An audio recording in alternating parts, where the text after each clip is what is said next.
Bonjour, aujourd'hui je vais vous montrer comment ajouter des questions interactives dans un Google Slide. Donc, premièrement, il faut préparer nos questions. Moi, j'ai déjà préparé mes questions dans Canva, mais vous pouvez utiliser Google Slides. J'aime bien Canva parce qu'on a plein de clip art gratuits, libres de droit qu'on peut utiliser sans problème. Alors, j'ai créé mes diapos dans Canva. Et maintenant, je les ai glissés dans un Google Slides et je suis en train d'ajouter mes fonctions interactives pour mes élèves. Alors, je dois ouvrir mon module complémentaire. Vous devez télécharger Pear Deck la première fois et ensuite l'ouvrir et ça s'ouvre ici à droite. Les questions interactives, les choix de type de questions sont ici. Il y a aussi plein de gabarits qui sont déjà créés pour vous par Pear Deck qui sont magnifiques, mais qui sont en anglais. Donc, il faut traduire quand vous allez essayer de utiliser les gabarits qu'ils ont déjà créés pour vous. Mais moi, je l'utilise principalement avec mes propres diapos. Alors, cette première diapo, c'est une diapo à choix multiples. On écrit la question quand même assez grande parce que quand l'élève va recevoir et voir le Pear Deck, vous pouvez voir dans une autre de mes vidéos, la question est ici, toute cette page se rapetisse et à droite ici, il y a un autre rectangle qui va apparaître pour eux, que vous ne verrez pas sur le tableau de bord de l'enseignant, mais les élèves vont voir de leur côté avec les choix de réponse. Alors maintenant, je vais ajouter les choix de réponse pour cette question. Alors, je vais écrire c'est bébé. Ensuite, je vais écouter les abeilles. Et mon dernier choix, ça va être son habitat. Voilà. Et je peux aussi ajouter un autre choix de réponse. Si je veux une autre réponse, 4 ou 5 choix multiples, je suis contente avec 3. J'ajoute Update Slide. La petite poire fait son travail. Et maintenant, on voit que la diapo est interactive. Ça dit Pear Deck Interactive Slide. Do not remove this bar. Et Students choose an option. Moi, j'aime pas ça, c'est en anglais. Donc, je n'enlève pas complètement la barre, mais je double-clique dessus. Je glisse jusqu'ici. C'est un petit truc de pro de Pear Deck. Je laisse juste la petite photo de la poire et elle est encore interactive, ma diapositive. Et on peut voir dans les notes en bas de page que les choix multiples, les options de choix multiples sont apparues en bas de la page. Alors maintenant, cette diapositive, elle est interactive. Je vais vous montrer maintenant la fonction Draggable. Alors, avec la fonction Draggable, on a plein d'objets ou de choses que les élèves peuvent cliquer et glisser sur la page. Moi, je veux que les élèves comptent le nombre de syllabes dans chaque mot. Je sais que j'ai deux mots qui sont une syllabe, alors je vais mettre un 1. On peut aussi sélectionner la couleur. On peut garder la même couleur ou on peut changer de couleur pour chaque option qu'on décide d'utiliser. J'ai deux mots de 2 syllabes, alors je vais ajouter aussi 2, 2. Alors, on n'est pas obligé d'utiliser 1, 2, 3, 4, 5. Et le maximum, c'est 5 choses qu'on peut cliquer et sélectionner sur une diapositive.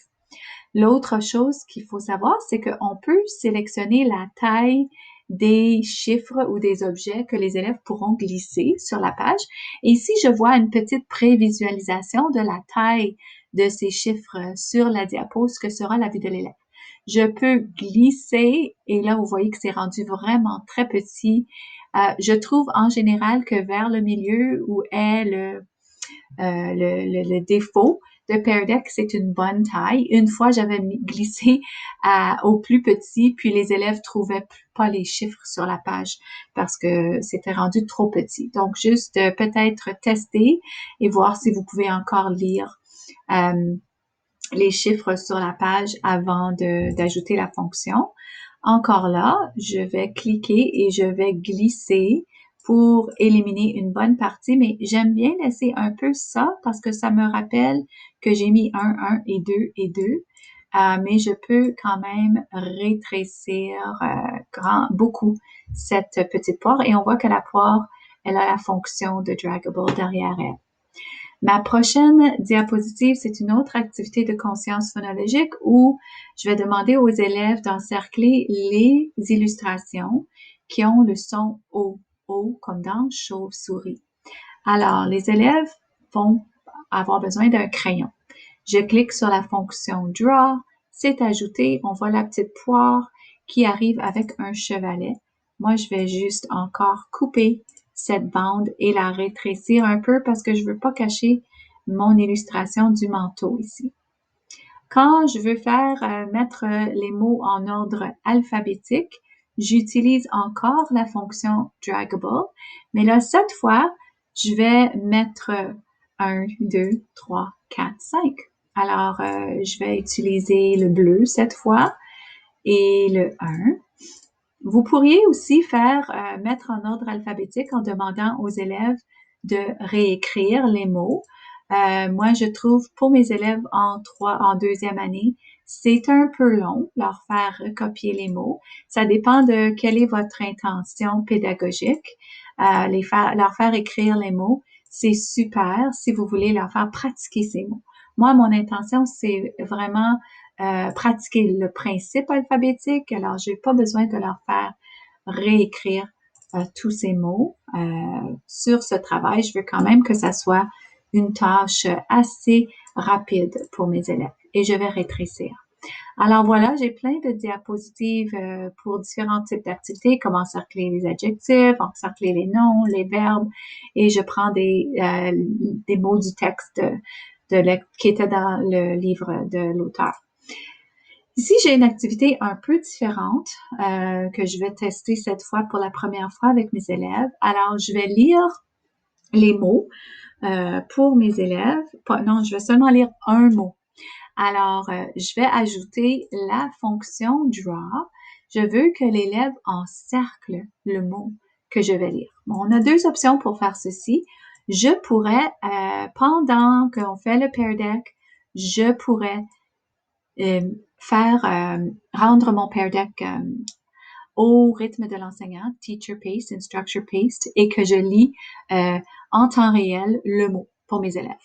Si je veux laisser mes élèves travailler à leur propre rythme, je peux aussi choisir d'ajouter de l'audio directement à ma diapo ici dans Pear Deck. Alors, j'enregistre ma consigne et je nomme le mot que je veux que les élèves encerclent sur la diapo. Alors, c'est super facile. Add audio to slide et je clique sur Record. Écoute et encercle le mot qui est lu. Fruit. Fruit. Et voilà.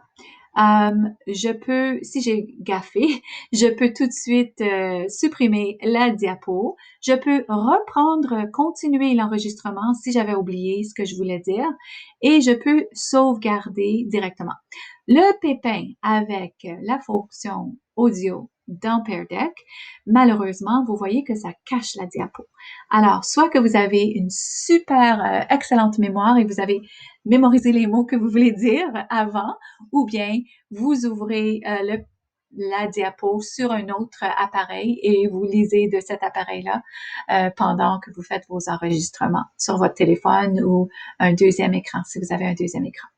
Je clique sur Save. Je peux l'écouter. Si je suis pas satisfaite, je peux supprimer et recommencer. Et ensuite, je clique sur Add Audio to Slide. Et maintenant, l'audio est inclus en haut. Ici, c'est la fonction interactive. Sur la diapo des élèves, eux, ils vont voir des petits écouteurs qui ressemblent à cette icône-ci. En bas de la diapo, ils cliquent dessus et ils vont entendre la consigne. On peut ajouter l'audio sur n'importe quelle diapo et en fait, c'est une excellente façon de différencier pour nos élèves.